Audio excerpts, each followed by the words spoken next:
Special day today.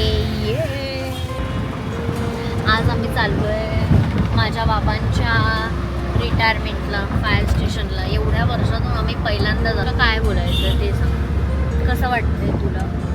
छान वाटतंय. एवढ्या वर्षाची ड्युटी तुझी पण संपणार आहे. ही खूप फ्री होणार, मग ही शॉपिंगला जाणार, रोज जाणार, मग बाबांना घरी ठेवून लॉक कर. ही सेवानिवृत्ती आहे, परंतु पिसे सरांसारखे जे व्यक्तिमत्व आहे की त्यांच्या त्या अग्निशमन दलामध्ये त्यांनी सेवेची जवळजवळ 30 वर्षे 4 महिने सेवा पूर्ण केलेली आहे. ते अग्निशमन दलामधून रिटायर होऊ शकतो, पण अग्निशमन दल त्यांच्यामधून रिटायर होऊ शकणार नाही कधी. म्हणायचं असं आहे की अग्निशमनाला नियुक्ती सरांची 12/12/95. यंत्रचालक म्हणून सर ऑगस्ट 2016, सब ऑफिसर 16 ऑक्टोबर 2025 असे सरांनी सर्व्हिसचे टप्पे आपले पार केलेले आहेत व आज सरांना पूर्ण सेवा होऊन 30 वर्षे 4 महिने पूर्ण होतात. तर या पूर्ण सर्व्हिसमध्ये सरांच्या नावावरती एकही चार्जशीट नाही. खरोखरच सगळ्यांनी त्यांच्याकडून शिकण्यासारखी गोष्ट आहे. सगळ्यात महत्त्वाचं म्हणजे खरोखर म्हणजे कमालीची गोष्ट आहे की ज्या स्टेज त्यांनी स्वतःच्या हाताने बनवला आहे त्या स्टेजचा सेवापूर्तीचा कार्यक्रम त्यांच्यासाठी होतो आहे. आनंदाची बातमी. सरांमुळे जे होणारी जी पोकळी आहे ती कोणी भरून काढू शकत. सर एक उत्तम गायक आहेत, उत्तम म्युझिशियन आहेत. त्यांनी म्युझिकची खूप चांगली त्यांना माहिती आहे, ज्ञान आहे. यूट्यूबला गाणं असणारे मुंबई अग्निशमन दलामध्ये एकमेव जर कोण कर्मचारी असतील तर दुय्यममध्ये गेले बेसेस आहे.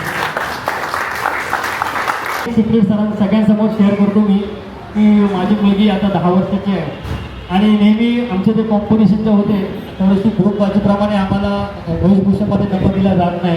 तर सरांनी मी जेव्हा रिक्वेस्ट केली स्वतः माझ्या घरी येऊन माझ्या मुलीला मेकअप केला आणि 2 वर्षापासून ती पहिला क्रमांक घेते फॅन्सी ड्रेस कॉम्पिटिशनमध्ये.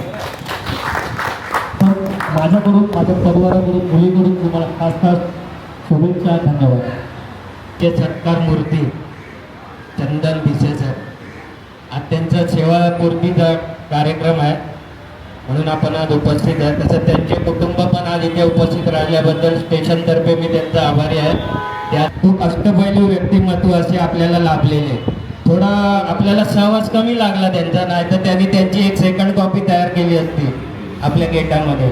थोडा माऊलीला तयार केलं त्याने त्यांची, पण अजून थोडं सहवास कमी पडला, नाही तर त्यांच्यासारखे अजून त्यांनी घडवले असते. म्हणजे भाटी हॉस्पिटल इथे एक कॉल केला आम्ही. त्या ठिकाणी मोठ्या प्रमाणात धूर भरलेला होता. पेशंट्स होते, पेशंटचं इव्हॅक्युएशन चालू होतं. धूर जास्त भरत होता. ग्राउंड फ्लोअरला आग लागलेली होती. पहिल्या माळ्यावरती ICU होते, लहान मुलांचाही होता आणि मोठ्या माणसाचा सुद्धा ICU होता.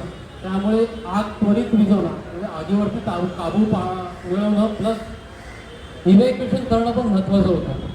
त्यावेळी भिसे साहेब जे की 57 वर्ष जवळपास 6 महिन्याचे होते, म्हणजे रिटायरला आलेले होते, तरीसुद्धा एवढ्या धुरामध्ये विदाऊट BSF घालून, विदाऊट BSF नसताना सुद्धा त्या धुरामध्ये माझ्यासोबत अगदी पुढे खांद्याला खांदा लावून पुढे उभे होते. मीच त्यांना बोलत होतो की तू ॲक्च्युली किती काही झालं तरी आपल्याला काळजी वाटते.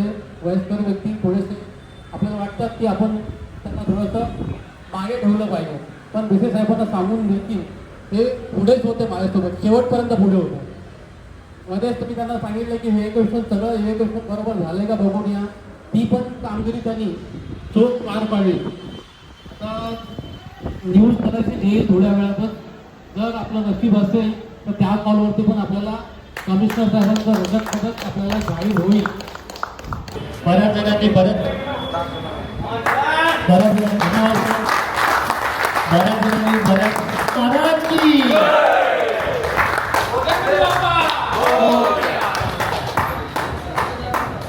तो चषक ट्रॉफी देऊन सत्कार करत आहेत.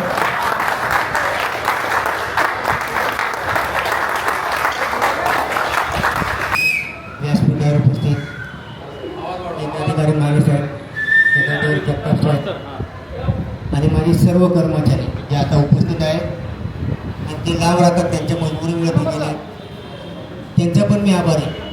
मुंबई अग्निशमनात त्याला भरती होण्यापूर्वी ॲक्च्युली मिलिटरीमध्ये जायचं.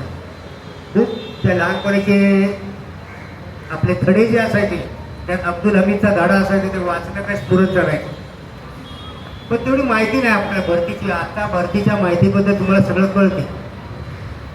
मग एक संधी मिळाली, अग्निशमन दलात भरती झालो, आपल्याकडे काय आहे ते दाखवण्याची संधी मिळते. आणि माझे गुरु म्हणजे खरं म्हटलं तर माझे वडील. तो माणूस असा अवलिया होता, नाटककार होते, पण नाटकासाठी लेखन, दिग्दर्शन, संगीत असेल किंवा नाटकासाठी लागणारे बाजूचं जे काय असेल, नेपथ्य बोलतात ज्याला, म्हणजे फ्लॅट सीट बोलतात, सिंहासन, खुर्च्या, टेबल, हे त्यांच्याकडनं मी इनडायरेक्टली शिकलेलो आहे. त्याच्या बाजूला बसायची पण हिंमत नाही, फटकेच मिळायची, कारण ते सांगतील तसंच ऐकायचं. माझ्या अर्धा गेलो, मी मग अशी बोललो, कामाला लागलो, 4 महिन्यात लग्न झालं, कारण आई नव्हती घरी. 4 वाजता उठून डबा बनवायचो स्वतः आणि नॉर्मल पॉईंटला ड्युटीला जायचं.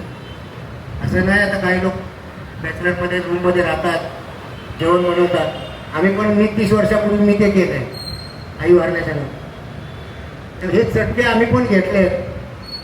पण ही पोटाची आग असते ना, त्याच्यासाठी काही ठिकाणी कुठे पुढे जायचं आणि कुठे मागे यायचं हे कळलं पाहिजे. तर तुम्ही स्वतःचं बरं करा, पण दुसऱ्याचं बरं करा ना, पुण्याचं काम करा. हे आम्ही सगळे उन्हाळे पावसाळ्या सगळे बघितल्याच्या नंतर आता या गोष्टी मी सांगतो. ही 4:45ला उठायची, माझा 4:15चा अलार्म असायचा. या पाठोपाठ उठायचं. कधी कधी चिडतो, आज सकाळी पण चिडलो, मला लवकर जायचा, डबा नको देऊ, कालच सांगा. तरी पण थोडंसं हेवी खायला दिलं आणि म्हटलं काय भरण्याची बॅग आहे, मला जायला उशीर होतो, कारण ती कोटाची पिशवी फक्त नंतर दरवाजात आली नाही सोडायला. नाहीतर काहीतरी विसरतो, चावी विसरतो किंवा काहीतरी विसरतो, कोण राहायला घरी काय काय. संसार आहे, थोडंसं असतं. प्रामाणिकपणे नोकरी केली 30 वर्ष 4 महिने. या संपूर्ण सर्व्हिसमध्ये कित्येक माणसांनी अनेक गुरु केले, तसे आम्ही पण गुरु केले. आई वडील हे आपले पहिले गुरु.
हो माहितीये मला, मी बघितलेत व्हिडिओ.